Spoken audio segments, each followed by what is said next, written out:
Yo, what's up everybody, it's your boy 2KJ here, and college basketball is back, so you know exactly what time it is. It's time to go over some big storylines for the season, and for those who are wanting to watch the new generation of hoopers, talk about a couple of basketball players I think you should watch this upcoming season, because I think this draft is going to be really interesting, especially because there's going to be a lot of guys people don't really know about who have been big players in the college basketball scene for a while.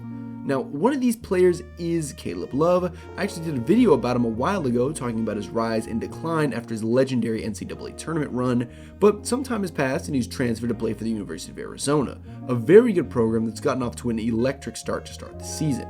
But we're going to talk about Love, a couple of other familiar faces, and some guys you might not have heard of yet. But first, make sure to like, comment, subscribe, ring that bell, and let's get right to it. Now, we all know the story of Caleb Love. I talked about it pretty well in one of my previous videos, but now let's talk about his newest chapter. He transferred to U of A fantastic program that already has some insane wins to start the season. In their second game, Love and the Wildcats traveled to Durham to take on the number 2 ranked Duke. A short disclaimer, if you're expecting this to be a Caleb Love masterclass game, I have bad news for you. One of Love's biggest problems, like I talked about in my video, is he is a ball-dominant guard that is just simply not that effective.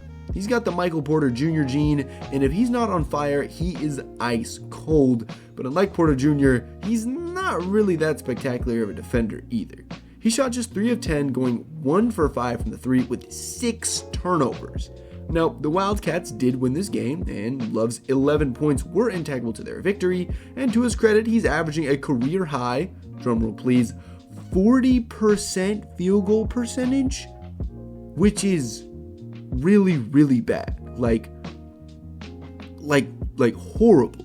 If you really think about it, you've got some NBA players shooting 40% from the 3. And he's shooting 286 from the 3. That is 28%.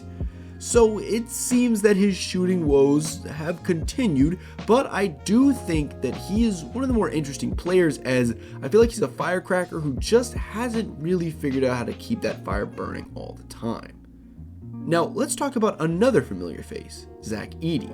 I did make a video about him as well, comparing him to Yao Ming, and I got cooked by some people for it, but I do think that Edey has a very special skill set, and making small tweaks to his game could really go a long way for his draft stock. One major change he made was shedding some pounds to make himself lighter on his feet. One big criticism of his game last year was that he was just a bit too slow to handle guarding near the perimeter. He got down to 285 this season, and has once again maintained his elite scoring and blocking 6 games in.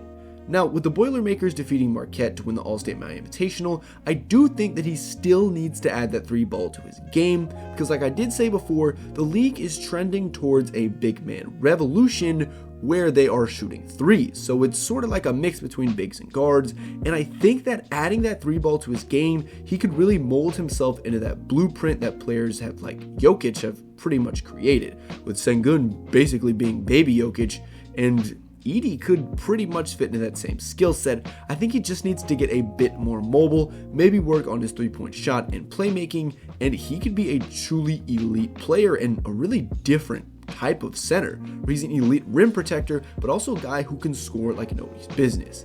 Basically what DeAndre Dominatin' Ayton was supposed to be. Now, the last player I want to talk about is someone I haven't made a video on yet, but will very likely get his own dedicated one when we get closer to the NBA draft. Hunter Dickinson played his first 3 years for Michigan, and like many in the transfer portal era, wanted to have a legit chance at winning its championship and would transfer to Kansas Jayhawks, boosting their chances incredibly. Now, Dickinson is another member of the new generation that are able to space the floor with a 3 ball while also being incredibly mobile for someone who's 7'2". This season, he's averaging 21.2 points per game, 12.7 rebounds, 2.2 assists on 65% from the field, and he's pretty much put up incredible production all 4 of his years. I feel like all the attention is on unreal talents like Cooper Flagg, but players like Dickinson are going to be stars in the league, and they're players sort of like Walker Kessler who are unknown to NBA watchers, but is somebody who's probably going to become a household name in the future.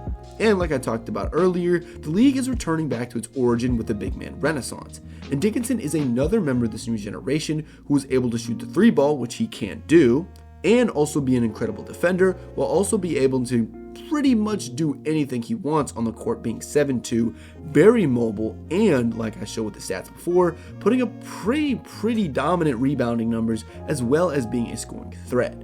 Now, these guys, especially these three players I talked about, are definitely going to be ones you should watch out for, but if you have any other players that you think I should talk about, make sure to put them down in the comment section below. Don't forget to like, comment, subscribe, ring that bell, and I'll catch you on the next one. Peace.